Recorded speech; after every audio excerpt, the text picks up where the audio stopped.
analisis regresi sederhana.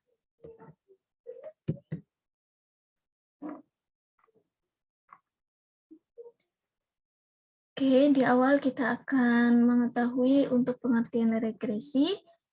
Analisis regresi ini merupakan studi ketergantungan satu atau lebih variabel bebas terhadap variabel tak bebas. Maksud untuk meramalkan nilai variabel tidak bebas. Jadi inti dari analisis regresi ini untuk mempelajari ketergantungan variabel bebas terhadap variabel tidak bebas. Jadi misalkan variabel yang pertama itu apakah mempengaruhi dari variabel tak bebasnya atau y-nya. Di sini untuk variabel bebas itu x, kemudian variabel tak bebasnya itu y. Ya, dengan maksud ini untuk meramalkan nilai variabel tak bebas. Jadi variabel tak bebas itu apakah berpengaruh atau tidak. Kemudian ada contoh penerapan analisis regresi.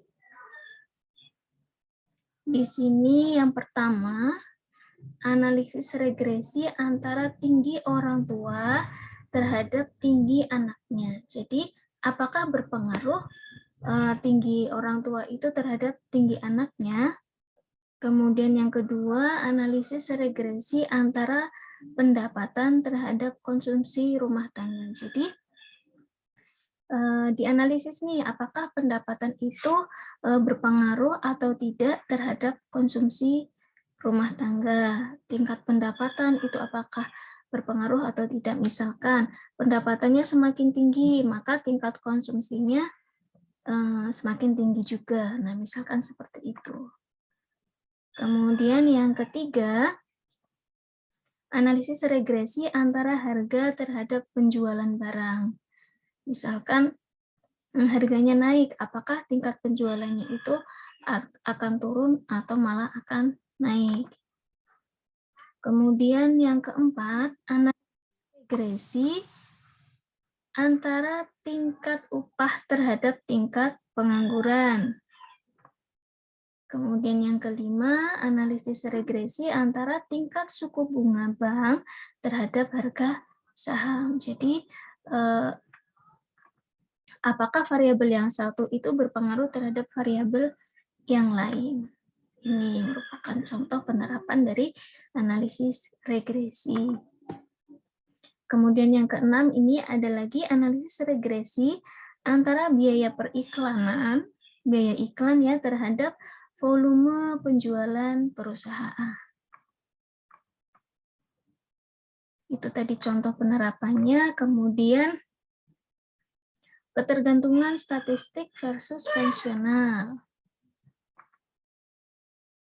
Nah, di sini ada hubungan kausal atau ketergantungan statistik, yaitu konsumsi, misalkan ya, konsumsi dengan pendapatan, kemudian masa kerja dengan produktivitas, kemudian iklan dengan penjualan. Nah, ini merupakan hubungan kausal atau ketergantungan statistik. Kemudian ada lagi hubungan fungsional atau identitas. Yang pertama itu likuiditas dengan aktiva lancar, kemudian produktivitas dengan hasil produksi, kemudian upah karyawan dengan jam kerja. Jadi ada dua di sini, ketergantungan statistik dan ketergantungan fungsional. Kemudian, nah biasanya di dalam analisis regresi itu ada istilah korelasi juga. Korelasi, kemudian ada juga regresi. Kalau korelasi itu apa, regresi itu apa? Kita lihat perbedaan dasarnya antara korelasi dan regresi.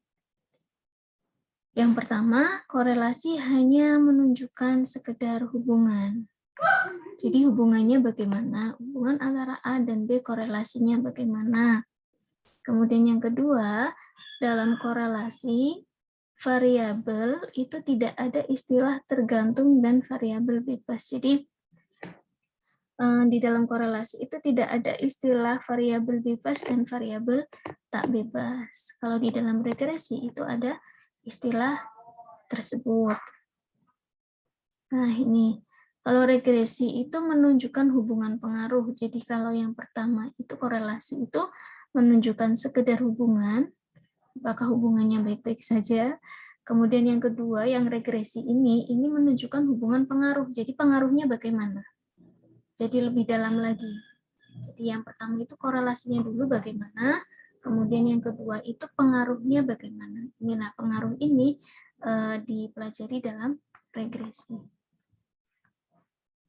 Kemudian yang kedua dalam regresi itu terdapat istilah variabel bebas dan variabel tak bebas. Variabel tak bebas itu di sini sama dengan variabel tergantung. Kemudian istilah dan notasi variabel dalam regresi. Nah, ini ada variabel Y. Variabel Y ini merupakan variabel tergantung atau bergantung atau variabel tak bebas, atau dalam bahasa Inggrisnya itu dependent variable. Oke, ini ada Y, huruf Y ya. Kemudian variabel Y ini merupakan variabel yang dijelaskan atau variabel explain variable. Kemudian Y ini juga merupakan variabel yang diramalkan atau predicten. Kemudian Y ini juga merupakan variabel yang diregresi. Kemudian ini juga bisa disebut dengan variabel tanggapan atau respon. Jadi ada 5 ya. Variabel Y ini merupakan variabel tergantung. Kemudian variabel yang dijelaskan, kemudian yang diramalkan, yang diregresi, dan juga merupakan variabel respon atau variabel tanggapan.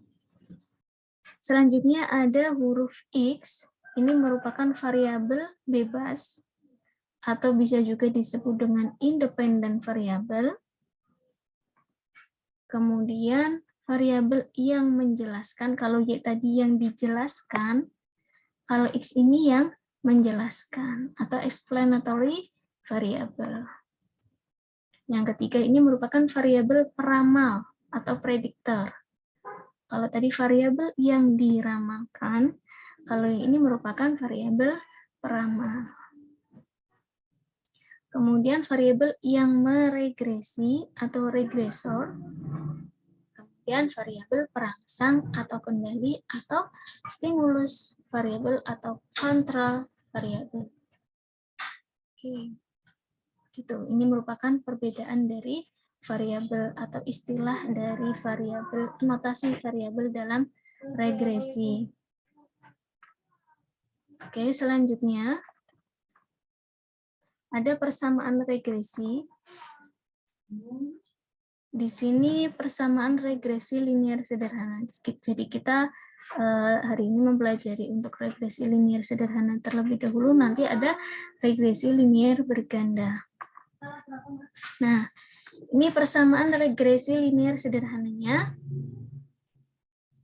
Y sama dengan A ditambah BX tambah epsilon. Di sini Y itu merupakan variabel dependent atau tak bebas. Kemudian, atau juga variabel yang diramalkan atau nilai yang diramalkan. Kemudian A-nya ini merupakan konstanta. Kemudian BX, B-nya itu merupakan koefisien regresi. Kemudian X-nya itu merupakan variabel bebas atau yang meramal, variabel yang meramalkan ya. Kemudian epsilon ini merupakan nilai error atau nilai residu. Nah, konstanta A ini diperoleh dari sigma Y min B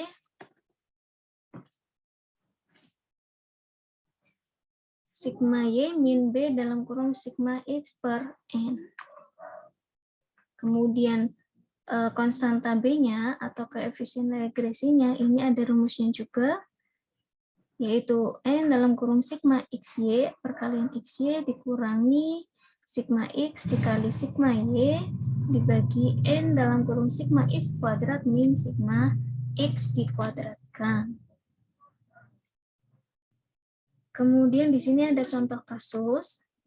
Nah, misalkan seorang manajer pemasaran akan meneliti apakah terdapat pengaruh iklan terhadap penjualan pada perusahaan-perusahaan di Kabupaten Waterkel.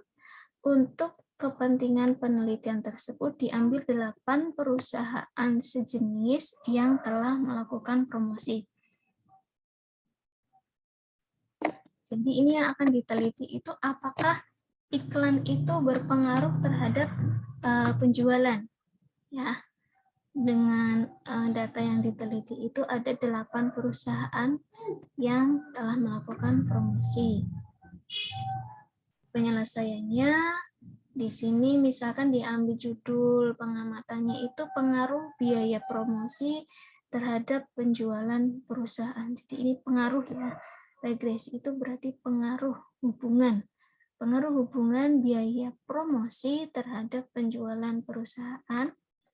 Kemudian pertanyaannya, apakah terdapat pengaruh positif biaya promosi terhadap penjualan perusahaan? Jadi biaya promosi ini apakah berpengaruh positif terhadap penjualan perusahaan? Kemudian hipotesisnya, di sini terdapat pengaruh positif biaya promosi terhadap penjualan perusahaan. Jadi dimisalkan atau hipotesisnya, hipotesis awal, misalkan awal ini terdapat pengaruh positifnya, terdapat pengaruh positif biaya promosi terhadap penjualan perusahaan. Kemudian kriteria penerimaan hipotesis, di sini H0-nya tidak terdapat pengaruh positif biaya iklan terhadap penjualan perusahaan atau sama ya, sama dengan di H0-nya. Kemudian hipotesis alternatifnya, H0 itu hipotesis awal, kalau masih ingat. Kemudian HA itu hipotesis alternatif, itu terdapat pengaruh positif biaya iklan terhadap penjualan perusahaan. Kemudian hipotesis awal atau H0 diterima jika B-nya kurang dari sama dengan 0, kemudian T hitung kurang dari sama dengan T tabel. Kemudian HA atau hipotesis alternatif itu diterima jika B-nya lebih dari 0, kemudian T hitung lebih besar dari T tabel. Jadi kalau nanti T-nya dihitung, kurang dari sama dengan T tabel itu berarti H0-nya yang diterima. Kalau lebih dari berarti HA-nya yang diterima. Kemudian di sini sampelnya itu ada 8 perusahaan. Kemudian data yang dikumpulkan, di sini ada tadi 8 perusahaan ya. Ini datanya, ini promosinya. Promosi itu merupakan variabel X atau variabel yang bebas, variabel bebas ya, independen.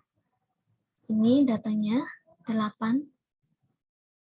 Kemudian penjualan itu variabel Y-nya atau variabel tak bebasnya, dependennya ini juga ada 8. Oke, datanya sudah, kemudian analisis datanya.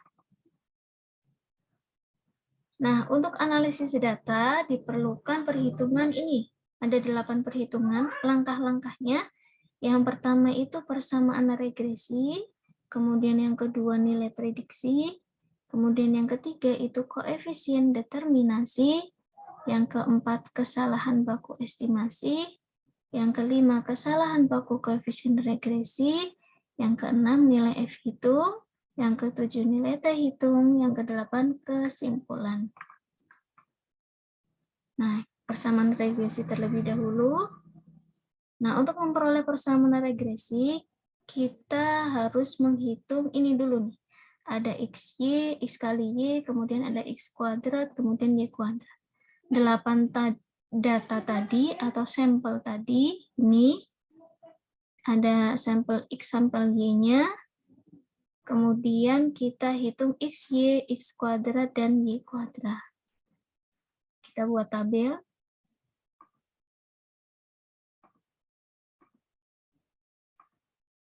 Oke, selanjutnya kita hitung koefisien regresinya. Ini N-nya itu ada 8. Oke ya. Kemudian sigma XY, tadi XY-nya sudah dihitung, kemudian dijumlahkan. Ini jumlahnya, dikurangi jumlah X, dikali jumlah Y, dibagi N kali sigma X kuadrat, 8 dikali yang tadi, dikurangi dari sigma X dikuadratkan. Ketemulah koefisien regresinya itu 1,497. Kemudian kita hitung konstantanya, sigma Y dikurangi B dalam kurung sigma X per N. Nah, dari tabel juga kita peroleh sigma Y 608, kemudian B-nya 1,497, kemudian sigma X-nya 192, kemudian dibagi dengan N-nya itu kan 8. Nah, ketemulah 40,082. Jadi diperoleh persamaan regresinya yaitu Y sama dengan A 40,082 ditambah BX, B-nya 1,497X ditambah errornya atau E.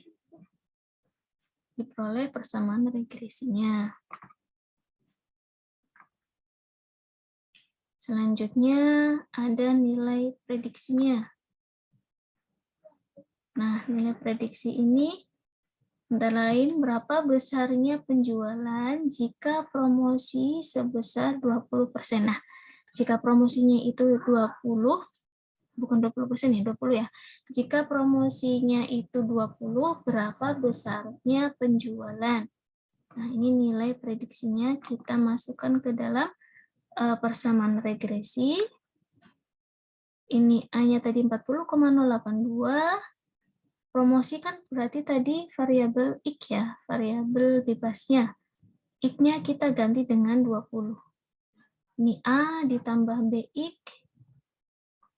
Kita lihat lagi. Nah ini. X-nya kita ganti dengan 20. Nah ini, jadi ketemunya 70,022. Kemudian berapa besarnya penjualan jika promosi sebesar 16? Berarti X-nya kita ganti 16. Kemudian jika promosinya itu 34, berarti X-nya kita ganti 34. Kemudian jika X-nya itu 23 atau promosinya 23, maka penjualannya adalah atau Y-nya adalah 74,513. Kemudian jika promosinya sebesar 27, X-nya 27 berarti Y-nya itu 80,561. Nah, jika promosinya sebesar 32, maka Y-nya atau penjualannya itu 87,986 dan seterusnya. Jadi XX ini variabel bebas atau promosi ini jika dirubah-rubah maka tinggal dimasukkan ke dalam persamaan regresi. Nah, ini diperoleh seperti ini. Ada Y prediksi yang tadi dihitung. Oke, kemudian ada Y min Y prediksi dikuadratkan, kemudian Y min Y rata-rata dikuadratkan. Kemudian ada koefisien determinasi. Rumusnya R kuadrat, R besar kuadrat itu ini rumusnya. 1 min sigma Y dikurangi Y topi, hati-hati di sini ada Y topi kuadrat, dibagi dengan sigma dalam kurung Y min Y bar. Y min Y bar kuadrat, Y bar itu rata-rata, kemudian kita masukkan nih, R kuadrat sama dengan 1 min, nah ini dari mana? 227,497 kita lihat. Nah ini dari sini. Yang Y topi itu merupakan Y prediksi, kemudian Y rata-rata itu merupakan yang tadi simbolnya atau notasinya Y bar. Nah ini kan tadi sudah diperoleh dari tabel nih, tinggal dimasukkan angkanya saja. Nah ketemulah koefisien determinasi yaitu 0,743. Kemudian ada koefisien determinasi yang disesuaikan atau adjusted. Itu rumusnya RADJ atau biasa disebut juga dengan R adjust. Ya, ini sama dengan R kuadrat atau koefisien determinasi dikurangi dengan P dalam kurung 1 min R kuadrat per N min P min 1. Nah, kita masukkan aja angkanya 0,743 dikurangi 1 dalam kurung 1 min 0,743 dibagi dengan N, N-nya tadi 8, P-nya itu 1, kemudian dikurangi 1. Oke. Ketemulah koefisien determinasi yang disesuaikan atau adjusted itu 0,70. Kemudian ada istilah kesalahan baku estimasi. Ini digunakan untuk mengukur tingkat kesalahan dari model regresi yang dibentuk. Jadi, setelah diperoleh model regresi, itu diukur tingkat kesalahannya. Nah, rumusnya itu akar dari sigma X, Y min Y topi atau Y prediksi dikuadratkan per N min K. Oke, tinggal dimasukkan angkanya saja.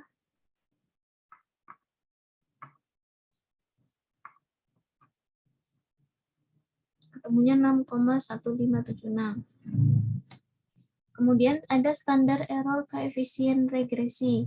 Di sini digunakan untuk mengukur besarnya tingkat kesalahan dari koefisien regresi. Jadi koefisien regresi ini akan diukur besarnya tingkat kesalahannya. Nah, ini rumusnya SB sama dengan SE per akar sigma X kuadrat min sigma Y min sigma X dikuadratkan per N. Oke, jadi hati-hati ya. Kalau ini tuh X-nya aja yang X kuadrat dulu baru dijumlahkan. Kalau yang ini jumlahkan dulu baru dikuadrat.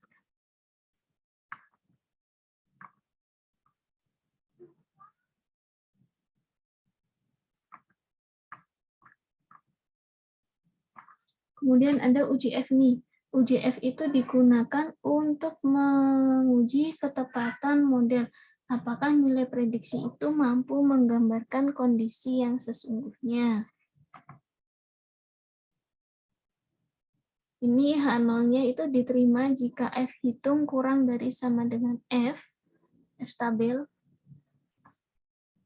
Kemudian hipotesis alternatifnya diterima jika F hitung lebih besar dari F tabel. Ini untuk perhitungan dari UJF. R kuadrat per K min 1 dibagi 1 min R kuadrat per M min K. Nah, ini tinggal dimasukkan angkanya, ketemu 17,367. Kemudian karena F hitungnya itu 17,367 lebih besar dari F tabel. F tabelnya itu 5,99 ya. Sudah pernah melihat F tabel? Sudah pernah lihat F tabel atau belum?